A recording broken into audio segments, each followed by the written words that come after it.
Imagine the world tonight if one summer on the Mediterranean had ended differently. Cleopatra VII, last queen of Egypt, stands on the deck of her flagship at Actium. Below, the Nile's gold funds a navy strong enough to meet Rome's legions. Victory here could leave the Republic humbled, and an Egyptian court shaping art, astronomy, and politics for 2,000 years. But before we drift further, make yourself comfortable. Pull the blankets close, let the room grow still, and if you'd like to keep traveling through history with me, remember to like and subscribe. Tell me in the comments where you're listening from and what time it is for you right now. I love seeing our little community scattered across the map. Now, let the noise of the day fall away as we step back to that quiet river and ask, what if Cleopatra's Egypt had defeated Rome? The Mediterranean in the late 1st century BCE was a sea of competing ambitions.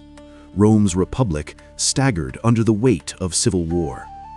Julius Caesar had been cut down on the Senate floor, leaving a scramble for power between his allies and enemies. Mark Antony, Caesar's loyal general, ruled Rome's eastern provinces. Beside him stood Cleopatra VII Philopator, last sovereign of the Ptolemaic dynasty, ruling a wealthy, fractious Egypt from Alexandria's marble palaces. Cleopatra was no shadow monarch. She spoke several languages, understood court finance, and cultivated a reputation for intelligence as much as spectacle.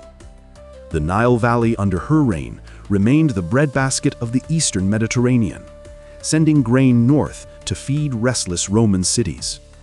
Its temples and libraries sheltered centuries of learning from Greece, Egypt, and Babylon. Alexandria's lighthouse and library were marvels of the age, symbols of a kingdom where science and ceremony lived side by side.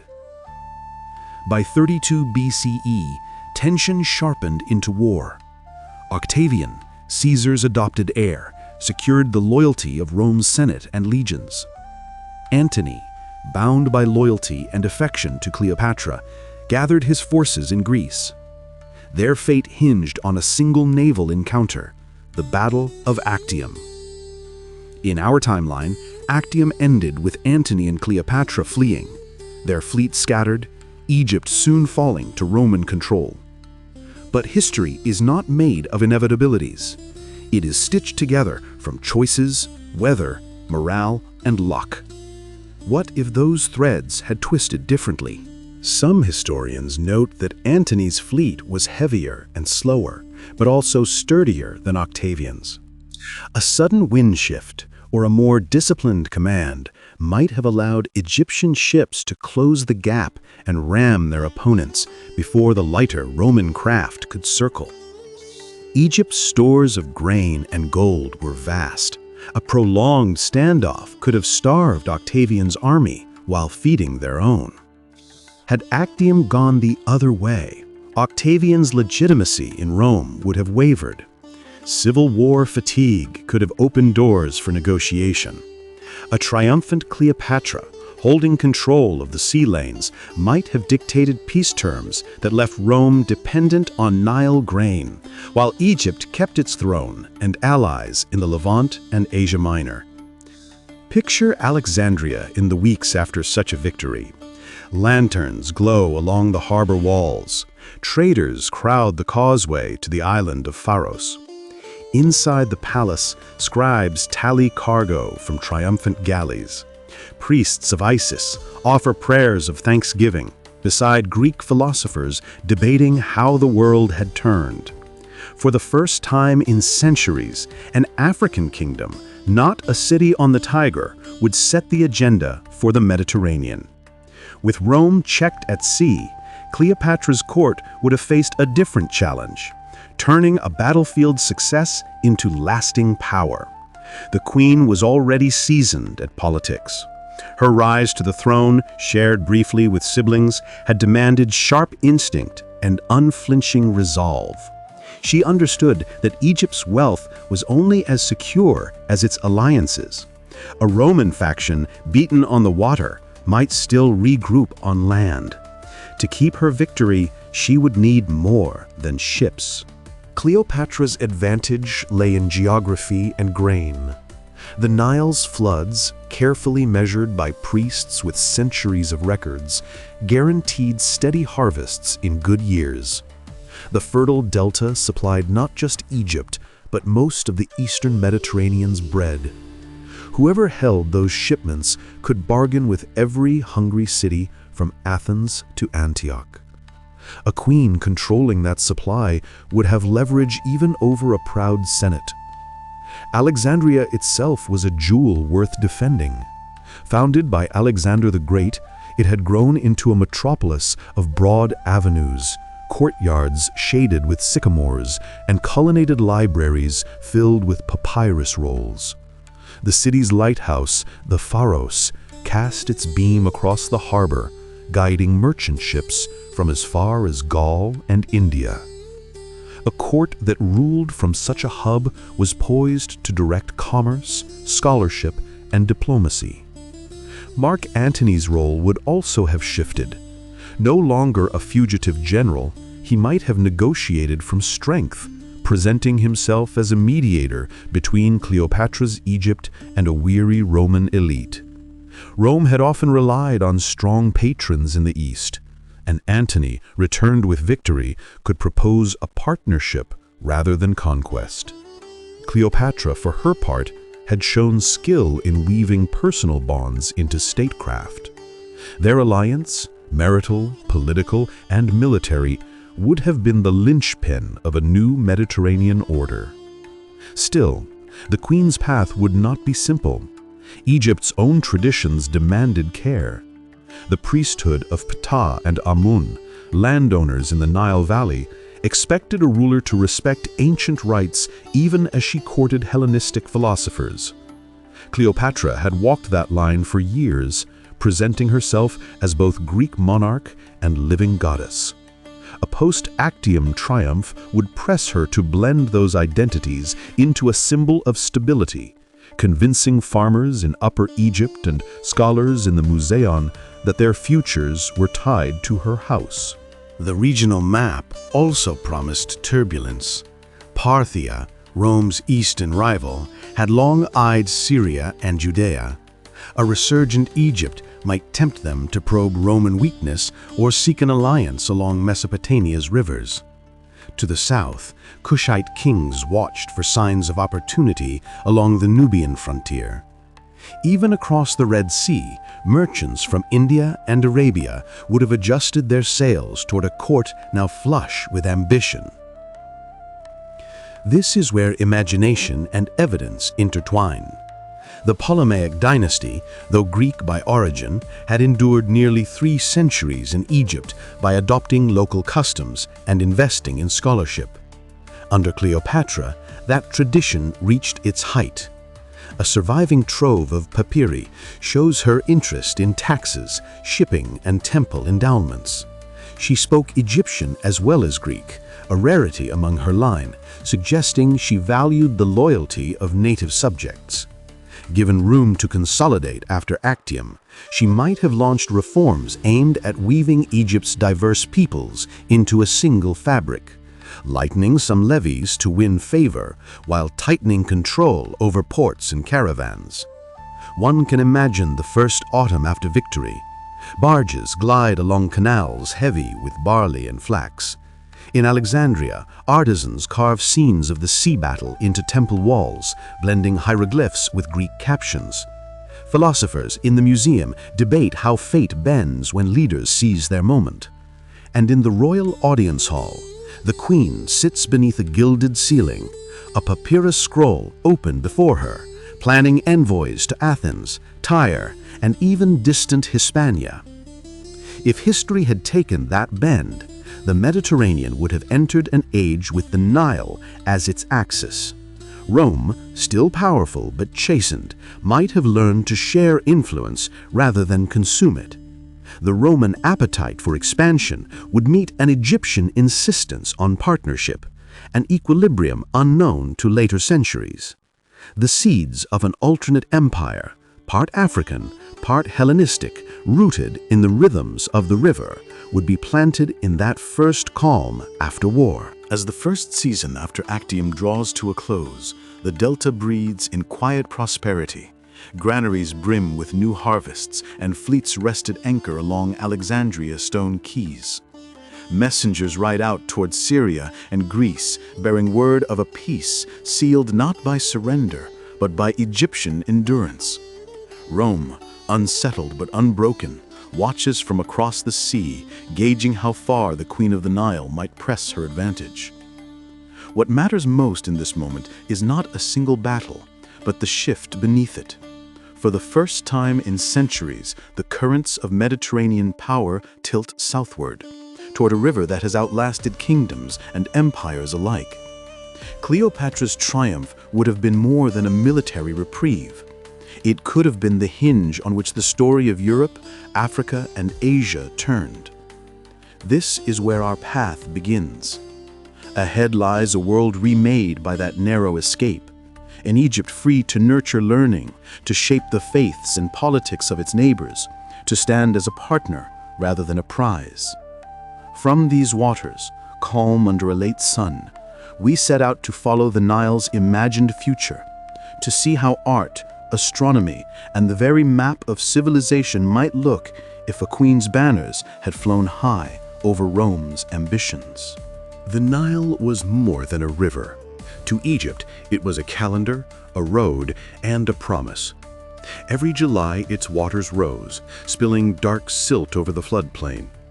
Priests kept precise records of its levels, their measurements carved into temple walls at Elephantine and Thebes. Farmers watched for the moment when the river began to fall again, leaving behind soil so rich that wheat and flax grew almost without coaxing. After Actium, this rhythm gave Cleopatra her strongest weapon: stability. Where Rome's fields relied on rain and often failed, Egypt's harvests were steady. Barges carried grain downriver to Memphis, then out through Alexandria's port. From there, merchant hulls bore cargoes north and west. Whoever controlled the river's bounty could shape the hunger or contentment of half the Mediterranean. In this imagined victory, Cleopatra wasted little time. She summoned advisors to the palace's sunlit audience chamber. Greek scribes, Egyptian priests, naval captains, and traders who knew every harbor from Cyprus to Carthage. The queen's goal was clear. Egypt must hold its ground while Rome licked its wounds. That meant more than forts or fleets. It meant weaving an order that reached from Nubian quarries to Aegean islands. She began with the countryside. Records from earlier Ptolemies show how carefully Egypt taxed its farmlands, adjusting dues according to flood levels and yields. Cleopatra, who had survived palace intrigue and famine during her youth, understood that loyalty began with predictable bread. She ordered a remission of certain arrears in Upper Egypt, where farmers had supported her army with supplies during the war. She also renewed the grain contracts that fed Alexandria's urban poor, a gesture meant to anchor their allegiance. At the same time, she strengthened the bureaucracy. Alexandria's scribes copied lists of estates, ships, and workshops. Accountants inspected temple treasuries. Surveyors traced new boundaries along reclaimed marshes. This apparatus, inherited from pharaohs and refined by Greek administrators, gave Egypt a precision rare in antiquity. Under a triumphant queen, it could become the backbone of a regional power. Mark Antony's essence added weight to these reforms. Freed from the desperation that marked his final months in our history, he emerged as a partner rather than a liability. His military reputation still carried respect among Roman officers. Cleopatra used him as envoy to factions inside the Senate willing to negotiate after Octavian's defeat. Envoys traveled with papyrus scrolls sealed in wax, offering stable grain prices and trade concessions in exchange for peace. The arrangement resembled the old client kingship model Rome had used across the East, But now the roles were reversed. Egypt held the advantage, meanwhile Alexandria glittered. Contemporary writers describe its wide avenues laid out like a chessboard, its royal quarter alive with gardens, colonnades, and shrines. In this alternate present, victory filled the city with new confidence. Carvers set up scaffolds on the walls of the Serapeum to depict the sea battle. Scholars in the Museum debated astronomical charts, comparing Babylonian star tables with Greek geometry. Sailors brought gossip from Rhodes and Tarentum, speaking of a Rome uncertain how to rebuild its navy. Control of the coastlines mattered as much as Rome's mood. Cleopatra moved to secure them. Her admirals patrolled between Crete and Cyprus, ensuring pirates could not disrupt shipping.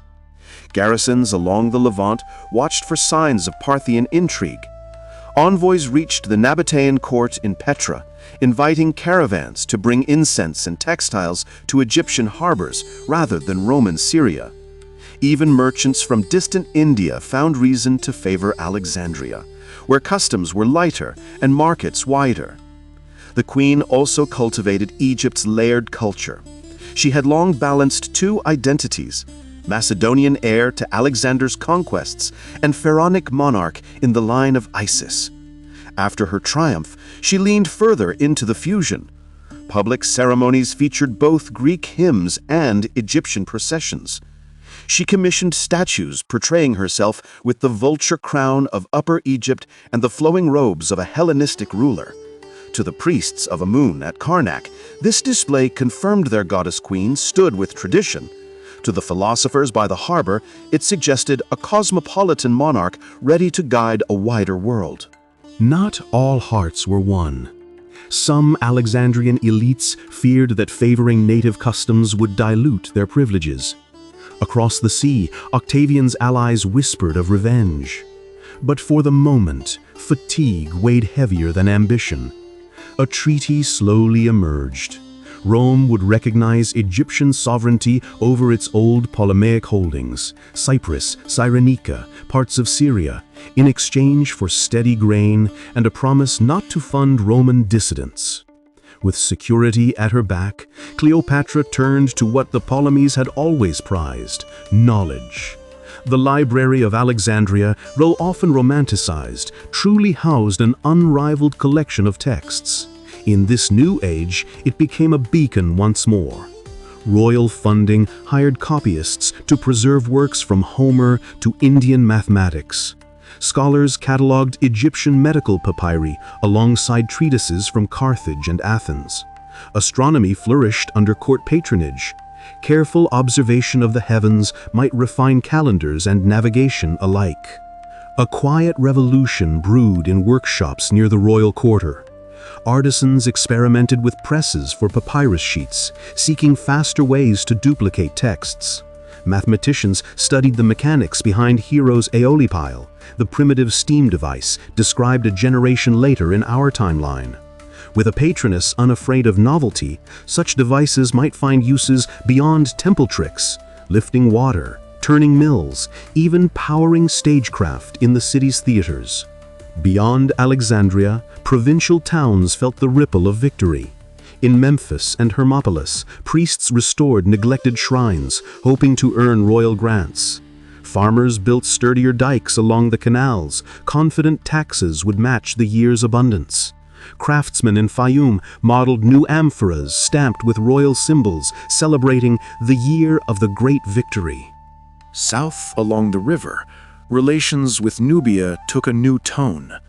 Instead of periodic raids or tense diplomacy, Cleopatra sent an embassy bearing gifts: bronze tools, linen bolts, even trained scribes. Their mission was simple: secure peace and invite trade in ivory, gold, and exotic woods.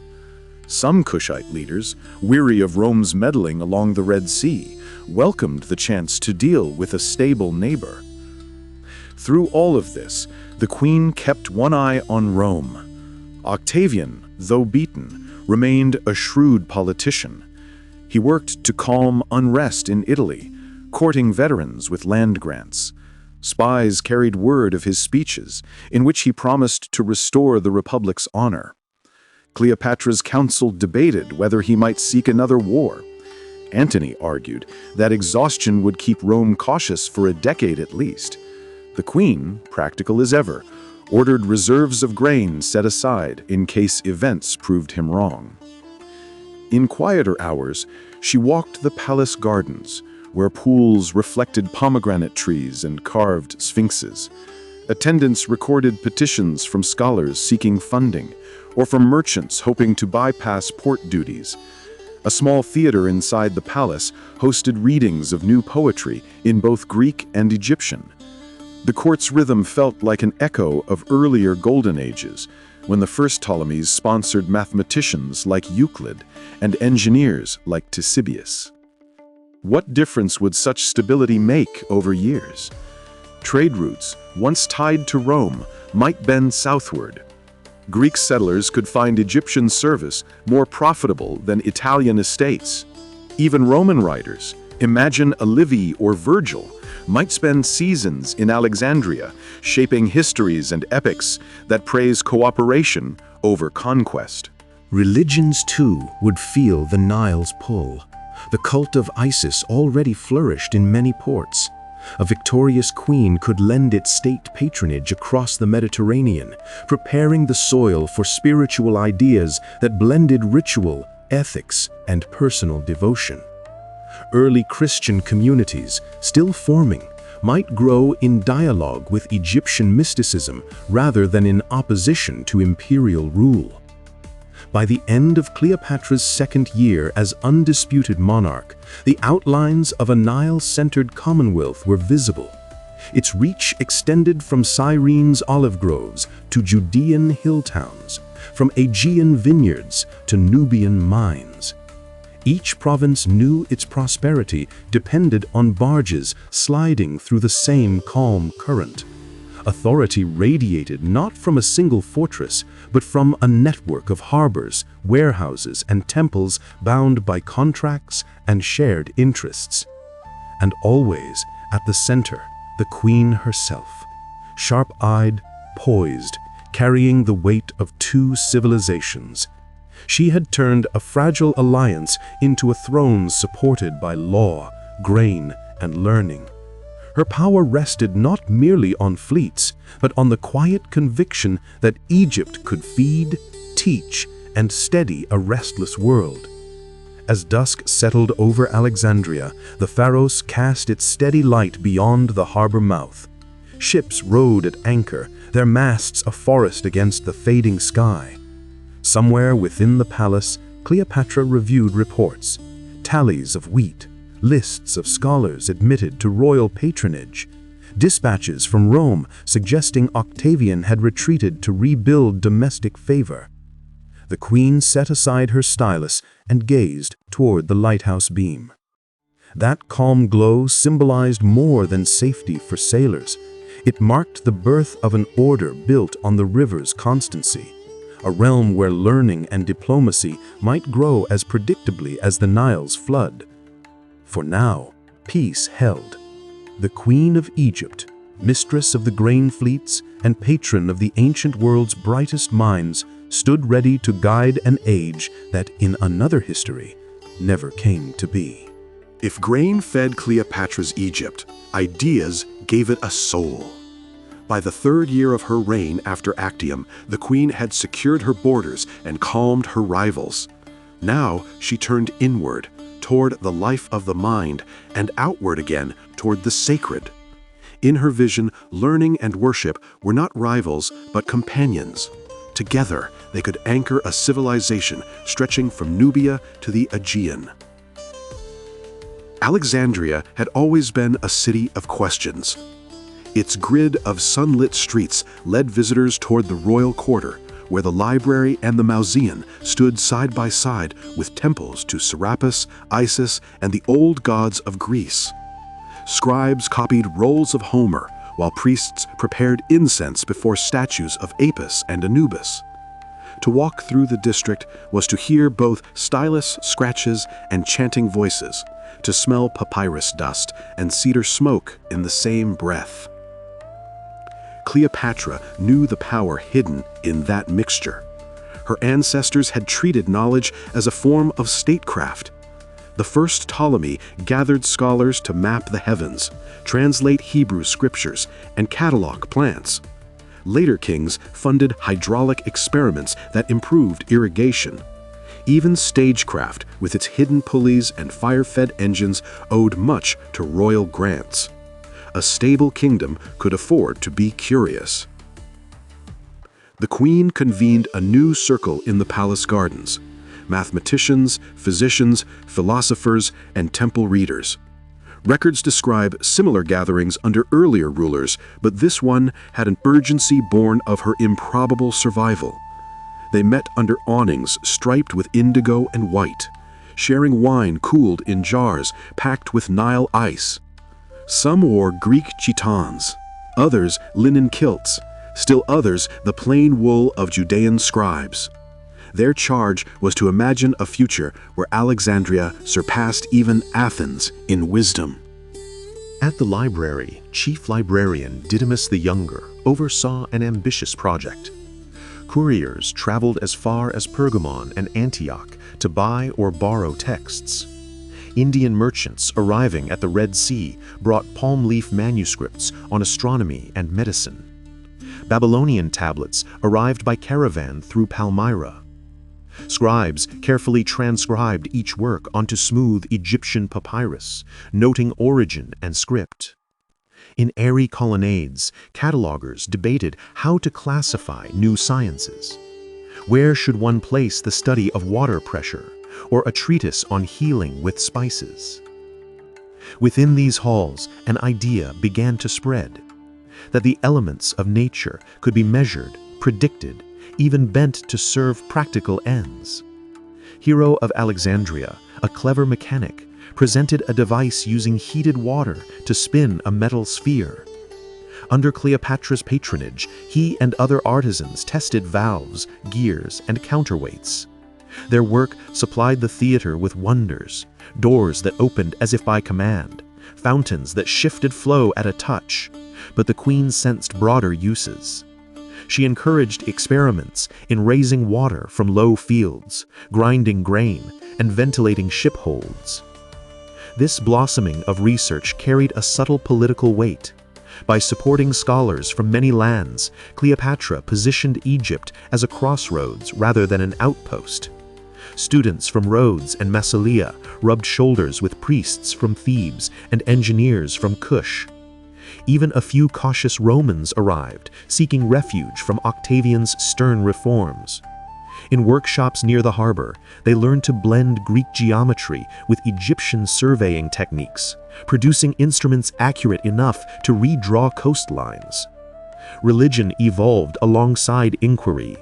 Cleopatra herself was a devotee of Isis, yet she respected the cosmic philosophies of Plato and the ritual calendars of the Jewish diaspora living in the Delta. She invited priests and philosophers to dine together, to compare myths of creation and speak on ethics. Some meetings ended in spirited disagreement, but most forged quiet respect. A notion began to crystallize: that divinity could be approached through beauty, mathematics, and moral reflection alike. Temples across the land felt the revival. At Dendera, stonecutters finished the great temple of Hathor, etching delicate astronomical ceilings in lapis and gold. In Memphis, priests restored shrines neglected during years of war. A decree issued from Alexandria promised support for sanctuaries that also housed schools or hospitals. The gods, it read, delight in service to life. Pilgrims began to visit not just to sacrifice, but to hear lectures on medicine or star lore before kneeling in prayer. One striking example of this new spirit appeared at Philae, the island sanctuary of Isis near the Nubian border. Cleopatra ordered a small observatory built beside the temple court. Priests could track the heliacal rising of Sirius, the star whose reappearance heralded the Nile flood, while offering morning hymns. Charts carved into limestone allowed farmers and officials alike to plan canals with greater confidence. Faith and utility shared the same platform. The queen's own piety was both personal and theatrical. On feast days, she appeared in robes woven with golden thread, accompanied by musicians playing double pipes. Yet she also attended philosophical symposia, where participants reclined on couches and debated whether the soul was composed of fire or harmony. Her ability to move between incense and syllogism gave her court a rare cohesion. To flatter her was not enough. One had to contribute insight or craft. Meanwhile, outside the palace walls, Alexandria's streets hummed with exchange. Book dealers offered translations of Persian epics. Artisans sold miniature busts of Isis beside statuettes of Athena. Fishermen from the Mareotis Lake drank with Cretan sailors at dockside taverns, swapping tales of storms and taxes. The city thrived on mingling tongues, and the queen's policy favored tolerance so long as order held. Riotous factions were quickly pacified by fair grain prices and a visible guard of soldiers in white linen. The atmosphere encouraged speculation about the future. Could mathematics predict the next flood? Might mirrors channel sunlight into hidden rooms? Could wind or steam propel ships without oars? The boldest minds, freed from fear of reprisal, dared to ask. Some experiments failed spectacularly. An attempt to lift a barge with heated air ended in a soggy ruin. But the court laughed and tried again. Outside the capital, rural schools received modest funding. Teachers in Hermopolis instructed children in letters alongside hymns. In the Fayum, priests taught arithmetic so farmers could tally seed and yield. Along caravan routes, way stations displayed tablets engraved with simple maps, helping travelers gauge distance between wells. Knowledge, once hoarded, spread outward like the river in flood season. Cleopatra also invested in translation. She encouraged the copying of sacred texts into both Greek and Egyptian, bridging audiences. Parts of the Hebrew scriptures were rendered anew for scholars comparing chronologies. Hymns to Isis gained polished Hellenistic phrasing, while Plato's dialogues appeared in demotic script for students less versed in classical Greek. The act of crossing languages mirrored the queen's larger ambition to fuse cultures without erasing their roots. Even as intellectual life flourished, tensions lingered beyond Egypt's borders. Octavian, recovering from defeat, consolidated power in the West. Reports reached Alexandria of new Roman laws aimed at tightening morals and finances. The queen read them carefully. Stability required watching rivals as much as nurturing gardens of thought. She dispatched Antony, still an asset in Roman politics, to maintain personal channels with senators uneasy about Octavian's stern hand. Gifts of papyrus, glasswork, and rare grain kept doors open. In this setting, religious innovation edged closer to philosophy. Alexandrian sages explored allegorical readings of old myths, seeing Isis as a symbol of order and Osiris as the principle of life's renewal. Jewish scholars discussed wisdom as a divine attribute guiding creation. Even Stoic visitors from Rhodes contributed maxims on self-control and civic duty. Such dialogues, though quiet, planted seeds for ethical systems that might guide empires yet unborn. Late one evening, Cleopatra walked alone through the library's colonnade. Lamps flickered against scroll-lined shelves, casting shadows like reeds on water. She paused beside a table where a young scribe copied medical recipes from an older papyrus. The queen asked what remedy he was preserving. "A salve for fever," he replied, "mixed from honey, willow bark, and the tears of a fig tree. She smiled at the poetry hidden in plain instructions, then moved on to a chamber where Hero displayed a new pump that could draw water uphill. Such moments reminded her that power was fragile unless wedded to purpose. Fleets could be sunk, treaties broken, but a well-taught mind might teach another long after thrones had crumbled. She instructed court treasurers to dedicate a share of customs revenue from Red Sea ports to the library's upkeep, and to endow stipends for promising youths from any province willing to study in Alexandria. By the close of her 3rd year, the Queen's patronage had turned Egypt into a beacon for pilgrims, traders, and thinkers. The Nile's dependable floods nourished bodies. Archives in sanctuaries nourished spirits. Ships left the harbor carrying not only sacks of wheat, but also annotated manuscripts, polished instruments, and stories of a monarch who welcomed questions as offerings. As autumn approached, a festival was proclaimed. Scholars recited verses on cosmic order. Priests carried statues through perfumed streets. Children released doves from the palace steps. At dusk, hundreds gathered on the quays to watch the Pharos beam sweep across the water. Its light seemed to speak of more than safe passage. It promised that curiosity, once kindled, could outlast storms and kings alike. In that glow, Cleopatra's realm felt whole. The line between inquiry and devotion had blurred, giving shape to a civilization neither wholly Greek nor wholly Egyptian, yet more vital than either alone. On this foundation, the Queen prepared to confront the next challenge: how to project Egypt's brilliance beyond its shores without awakening the ambitions of Rome once more. By the middle of Cleopatra's 5th year after Actium, Egypt had grown confident enough to look beyond its own banks. The Queen's gamble at sea had given her breathing room. Careful diplomacy and a revival of learning had bound the country together. Now she turned to the larger stage, where new tides of commerce and politics were reshaping the Mediterranean and the lands beyond. The Nile had always been Egypt's spine, but its real strength lay in how it touched faraway places. Caravans trekked north from Meroe and Napata with gold, ivory, and dark aromatic gums. To the east, small harbors on the Red Sea linked Egypt with Arabia, India, and the coast of Africa, where sailors gathered tortoiseshell and frankincense. At Alexandria's western gate, roads led towards Cyrene and the Libyan oases.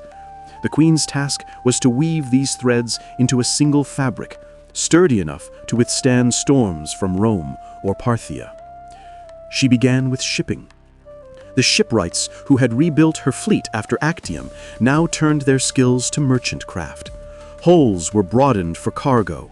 Oar benches replaced with deeper holes for amphorae of wine, oil, and grain.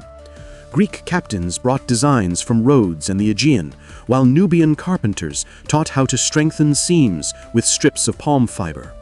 Soon, Egypt launched vessels able to cross from the Nile Delta to Crete or Antioch in a single season, carrying papyrus, linen, and glassware. Trade routes along the Red Sea became a priority. At Berenike, engineers dredged a silted harbor, raising quays from sandstone blocks. Warehouses stored pepper from India, pearls from the Persian Gulf, and cinnamon from a mysterious coast far to the south, perhaps modern Somalia. A paved road linked the port to the Nile at Coptis, guarded by watchtowers so camels and donkeys could pass safely with their cargo. Customs duties filled the royal treasury, funding temples, schools, and a steady wage for soldiers. Foreign merchants responded with eagerness. Greek factors rented townhouses near the Great Harbor. Jewish traders, already well established in Alexandria, opened counting houses along the Canopic Way. Nabatean Arabs brought leather tents and resinous incense, while slender dhows from India offered woven cottons and shards of blue stone prized for amulets. Each group carried news of distant markets and gossip about rulers, giving the queen intelligence as valuable as silver. Cleopatra knew commerce could be a shield as well as a spur. She offered favorable tariffs to communities willing to pledge neutrality in any quarrel with Rome. Her scribes drafted agreements guaranteeing safe passage for ships that flew the double eagle of Egypt and Greece.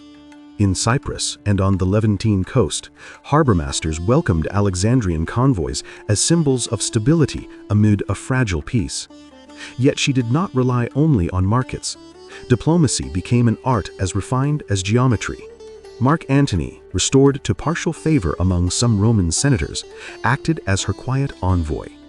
Together, they built a network of friendships, with Greek island councils eager to remain autonomous, with Cappadocian princes caught between Parthia and Rome, with Libyan chieftains guarding caravan wells. Every alliance was sealed with gifts, fine glass, papyrus painted with birds, or copies of plays from Alexandria's stages. Parthia, meanwhile, loomed on the eastern horizon. Its horse archers had humbled Crassus at Carrhae a generation before. Its kings were shrewd enough to see advantage in Egypt's new status.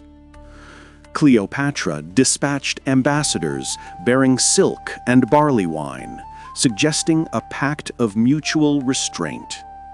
If Rome pressed too hard in Syria, Parthian troops could threaten from Mesopotamia, buying Egypt time. The envoys returned with courteous words and a handful of Sogdian traders licensed to sell their wares in Alexandria's markets, a quiet sign of interest. To the south, relations with Kush deepened.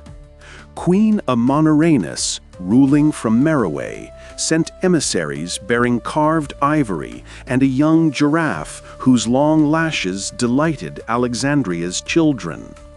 In return, Cleopatra gifted bronze tools and a team of Greek physicians to help study cataracts on the Nile. Together, they reopened old mines near the Third Cataract, sharing revenue and patrol duties along desert tracks. These gestures built a friendly frontier, allowing grain boats from Upper Egypt to sail untroubled past Elephantine. All this activity changed daily life in the capital. Warehouses along the eastern harbor overflowed with cargo, amphorae of olive oil from the Aegean, tin from Spain, bright scarlet wool from Gaul. Dockside taverns rang with many tongues: Latin, Aramaic, Berber, and the clipped consonants of Indian sailors. The city's theaters staged comedies about merchants tricked by clever slaves, while painters recorded likenesses of foreign envoys for display in public halls. The queen ensured that scholarship kept pace with trade. She ordered the library to collect works on navigation, geography, and foreign customs. A Rhodian mathematician, Posidonius, lectured on tides and planetary winds. An Egyptian priest named Petosiris compiled charts of caravan stages across the western desert. Astronomers debated how the moon might guide sailors far from shore. Even the Temple of Serapis added a hall where priests taught visiting merchants how to interpret Egyptian calendars for planting or shipping.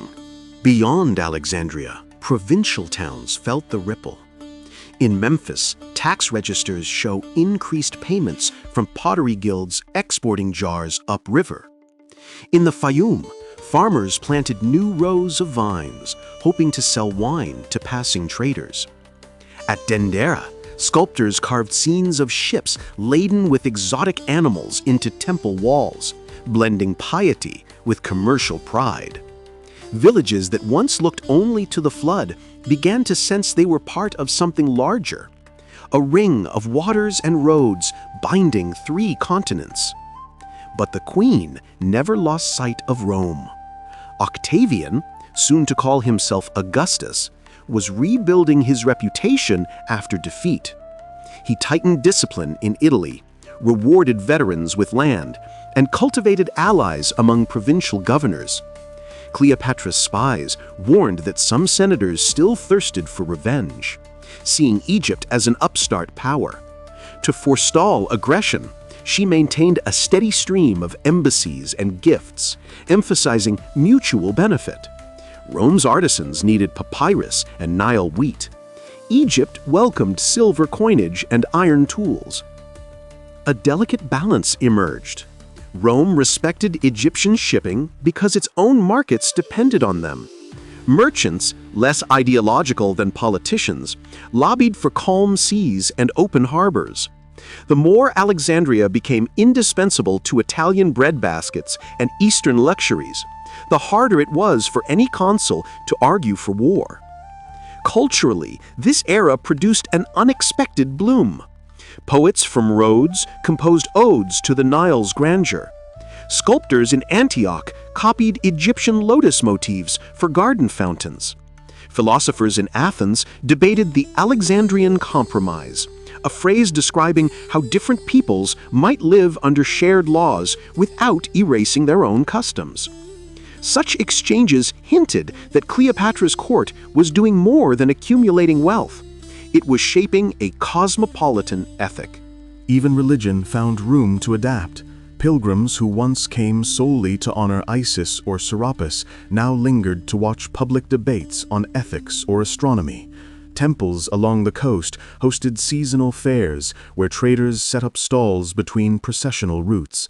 Some priests worried commerce would profane sacred ground, but most welcomed the crowds, noting that full purses built fine altars. As seasons passed, the queen's prestige spread by rumor as much as by policy. Carthaginian farmers heard tales of Egyptian agronomists teaching how to tame marshland. Shepherds in Cilicia spoke of grain stores that never dry. In Judea, scribes recorded a pact ensuring their communities could worship freely under Egypt's aegis.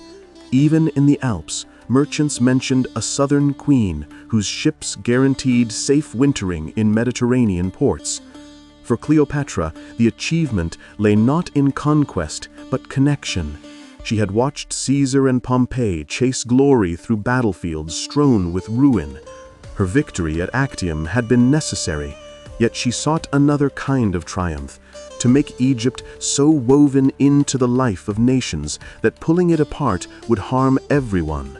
Grain might buy loyalty for a season, but steady exchange of skills, stories, and faith could bind generations. By her 6th year, Alexandria's skyline mirrored that ambition. Beside the Pharos rose new warehouses trimmed with white plaster. Nearby, the museum added a wing devoted to geography and mechanical arts.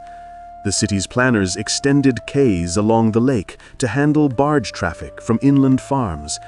Across the water, villas of wealthy traders gleamed among gardens planted with date palms and imported roses. Lanterns hung from ship masts at dusk, their reflections turning the harbor into a field of stars. Yet such success carried risk. Prosperity tempted pirates in Cilicia and rebellious captains along the Levant. Octavian, though restrained, remained wary of any rival gathering prestige among Rome's allies. Cleopatra's answer was vigilance without provocation. She strengthened coastal patrols and hired engineers to design signal beacons along the delta.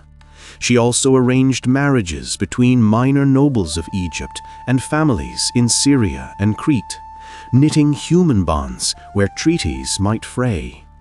By now, the queen had become a symbol larger than her throne. To traders, she was patron and guarantor. To scholars, a Maecenas of inquiry. To priests, a restorer of shrines. To politicians, a negotiator who understood both pride and compromise. The Nile fed her land, but her reputation fed an entire network of trust stretching from Spain to India. One evening, as the harbor winds cooled, Cleopatra stood atop the lighthouse balcony with a handful of advisors. Below them, lanterns glimmered on decks, and a faint scent of cedar smoke drifted from dockside kilns. She traced the horizon, where ships would vanish towards Cyprus or the Red Sea. Each one, she murmured, is a promise that our fate is not bound only to swords. Those close enough to hear remembered the words years later, quoting them whenever storms threatened her policies. In the twilight of that decade, Egypt's place in the world seemed secure. The Queen's ships threaded seas once ruled solely by Rome. Caravan bells rang across deserts where silence had reigned. Alexandria's scholars catalogued new stars, while its merchants priced cinnamon from coasts still unnamed on their maps. For the first time since Alexander's conquests, the Mediterranean and its hinterlands were learning to share a single conversation, one carried on in markets, libraries, and sanctuaries rather than in battlefields. Cleopatra had planted herself at the heart of that dialogue. The world beyond the Nile was wide, restless, and rich in possibility. And as long as her court could balance curiosity with caution, Egypt's banners might continue to fly above a network of trade and ideas linking 3 continents. The experiment was fragile, but it offered something history seldom gave: the chance that knowledge, commerce, and tolerance might prove as enduring as armies. By the close of her second decade after Actium, Cleopatra's Egypt stood at a height no Ptolemy had dreamed. Grain fleets coursed across the Mediterranean, scholars filled the halls of Alexandria, and merchants carried Nile perfumes as far as the Indus. Yet history rarely grants permanence without asking a price. The same reach that made Egypt essential also drew watchful eyes, and the queen had to decide how far to stretch her hand before the fabric tore. The West remained the most fragile frontier. Octavian, now Augustus, had forged an empire from Rome's scars. His legions held Spain, Gaul, and much of the Balkans. Governors answered to a steady administration. Roads and aqueducts spread order where civil war once churned. But Augustus had never forgiven the sting of Actium. Though trade with Egypt enriched his citizens, pride urged him to remind them who claimed the laurels of Rome. Courtiers whispered that the emperor still weighed whether to tame the Nile once and for all. Cleopatra sensed the undertow. She worked to make aggression costly. Every spring, she renewed treaties with Aegean ports, supplying them with grain in exchange for loyalty to Egyptian convoys.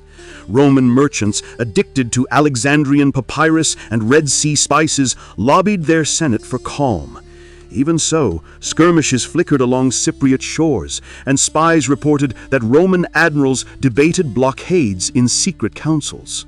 To the east, Parthia tested boundaries, probing Syria and Armenia.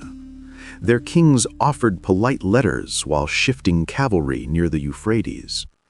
Cleopatra cultivated a patient neutrality. She sent mathematicians to teach Parthian courtiers irrigation tricks, binding goodwill through usefulness. Yet she avoided treaties that might drag Egypt into border wars. Her goal remained constant: balance the giants and leave Egypt too valuable to break. At home, prosperity bred its own tensions. Young nobles, grown rich from shipping ventures, clamored for titles and estates. Priests asked for larger endowments to maintain temples revived under her rule. Scholars, hungry for stipends, proposed ever grander projects, translating every law of every known people, charting all stars visible from both hemispheres. The queen, though charmed by ambition, learned to temper generosity with discipline. She instructed treasurers to tie funding to clear goals, warning that gold spent without measure dulled the very minds it meant to nourish. In quieter moments, she pondered legacy. Earlier Ptolemies had built pyramids in miniature or colossal tombs, chasing permanence in stone. Cleopatra's instinct leaned towards subtler monuments, canals extending irrigation into marginal lands, observatories where priests and philosophers alike could track planets, treaties stored in wax tablets promising peace between faraway tribes. She hoped to leave a lattice of prosperity and thought, less visible than marble, but more difficult to erase. Yet storms gathered. Around her 12th year of peace, a famine struck parts of Italy after erratic weather spoiled harvests. Roman hawks blamed Egyptian hoarding, despite steady shipments from Alexandria. Senators urged Augustus to assert control over the Nile's flow. The emperor, Cassius, chose diplomacy, dispatching an envoy with gifts and veiled warnings. Cleopatra received him in a garden court scented with myrtle. Over wine, she reminded him how Egyptian ships had saved Roman towns from hunger in lean years. She offered an extra convoy of barley as token of goodwill, but her eyes held a firmness that hinted limits. Even so, she tightened patrols at Pelusium and along the Sinai roads. Engineers improved fortifications near the delta mouth, hiding watchtowers behind groves of palms. Her council debated whether to invest further in arms or continue betting on commerce and scholarship as Egypt's shield. Some argued that only a strong navy could guarantee lasting independence. Others urged caution, fearing a race Rome could win by sheer numbers. Mark Antony, older but still a persuasive presence, sided with moderation. He advised, "Let Rome need us. Let them fear losing what our ships bring." His pragmatism steadied the court, but Cleopatra kept shipyards busy all the same, commissioning swift cutters capable of outrunning Roman triremes if harassment began. Beyond immediate threats, a subtler change swept the Mediterranean, the spread of a cosmopolitan ethic shaped by Egypt's example. Students trained in Alexandria returned to their homes bearing hybrid wisdom, mathematics clothed in myth, ethics blended with ritual. Temples in Greece displayed hieroglyphic friezes alongside familiar deities. In Judea, elders debated whether the queen's tolerance offered a model for managing their own quarrels. Even among Roman philosophers, admiration for her concord of reason and piety softened memories of Actium. But admiration could shade into envy. A new generation of Roman magistrates, less scarred by civil war, saw Egypt's success as a mirror they wished to smash. They envied the stability she had achieved without adopting Rome's stern discipline. A faction in the Senate pressed Augustus to curb her influence, claiming Alexandria seduced Roman youth with ease and pleasure. The emperor hesitated. He valued order more than vengeance. Yet the drumbeat reminded Cleopatra that goodwill might fade with any shift in Roman politics. The queen adapted by deepening bonds beyond power centers. She sponsored festivals across the Aegean celebrating shared seafaring heritage. She endowed shrines in Gaul where merchants prayed before embarking for Alexandria. She welcomed scholars from Nubia and Kush to teach their histories alongside Greek chronicles. Her goal was not empire, but interdependence. So many lives stitched to Egypt's fortune that tearing it loose would rip the fabric of trade and culture across continents. Time, however, is a negotiator no ruler can overawe. Age softened Cleopatra's stride. The children she bore Antony grew into sharp-eyed youths, schooled in languages, mathematics, and diplomacy. She began to guide them gently toward stewardship, encouraging each to visit provincial towns, to listen to farmers as intently as to philosophers. She hoped that when her own voice dimmed, they would preserve the equilibrium she had built. In her 20th year of rule after Actium, an eclipse darkened Alexandria's noon. Crowds gathered in hushed awe as lamps flared along porticos. Priests interpreted the shadow as a call to humility. Cleopatra, standing on the palace roof, thought instead of cycles, of seasons, of tides, of the wheel of fortune that had lifted her from a perilous youth to mastery over a realm of learning and commerce. She resolved that Egypt must never hinge on a single will again. She summoned scribes to draft statutes distributing authority among counselors, temple boards, and guild leaders, embedding resilience beyond her lifespan. That same season, an embassy arrived from Rome carrying proposals for a permanent alliance. They offered recognition of Egypt's sovereignty if its fleets aided Rome in policing pirates and supplying garrisons along the Adriatic. Cleopatra, after careful negotiation, accepted a compact that enshrined equality rather than subservience.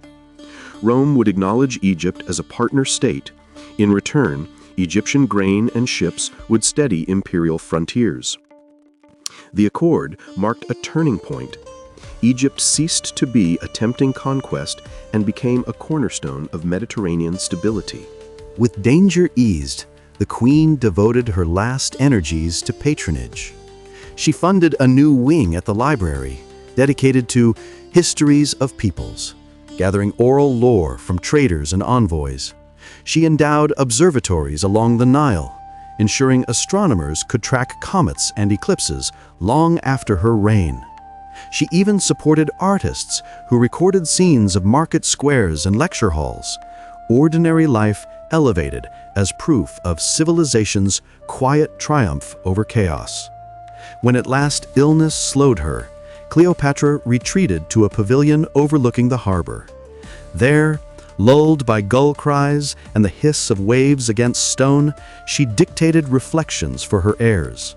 She spoke not of victory or defeat, but of balance between might and mercy, learning and faith, ambition and rest. Keep the river clear, she urged, and the ships will always return. She died in calm, attended by Antony and her children, her legacy secured not in monuments of marble, but in living patterns of exchange, tolerance, and curiosity. Egypt mourned, yet did not crumble. Her statutes held, councils met, merchants loaded holds, priests kept lamps burning beside scrolls. In the years that followed, chroniclers across 3 continents puzzled over her achievement. Some wrote of a queen who mastered politics through grace and calculation. Others remembered her as patron of arts and sciences, or as high priestess of a faith that reconciled gods and reason. Farmers, less given to theory, simply thanked her for canals that fed their orchards.